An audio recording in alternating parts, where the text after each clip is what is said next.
నమస్తే అండి. మన గోదావరి జిల్లాలో ఒక దేవాలయంలో మనం వేసుకెళ్లిన బట్టలు స్నానం తర్వాత అక్కడ విడిచిపెట్టే ఆచారం ఉందండి.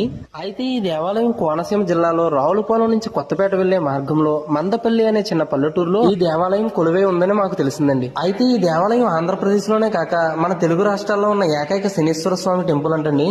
మనలో ఎవరైనా శత్రువులతో గాని, రుణాల బాధతో గాని, అలాగే రోగాల బాధతో గాని బాధపడుతుంటే ఈ శనీశ్వర స్వామి టెంపుల్ ఒక్కసారి వస్తాయండి. ఏలినాటి శని, అర్ధాష్టమి శని దోషాలు పోతాయని, ఇక్కడ తైలాభిషేకం చేస్తే ఎటువంటి శని దోషాలున్నా నివారణ అవుతాయని అక్కడ వాళ్ళ నమ్మకం. అయితే ఈ దేవాలయం పేరు శ్రీ శ్రీ శ్రీ మందేశ్వర శనీశ్వర స్వామి వారి దేవస్థానం అంటండి. అందుకే ఈ ఊరిని మందపల్లి అని పిలుస్తారనుకుంటా.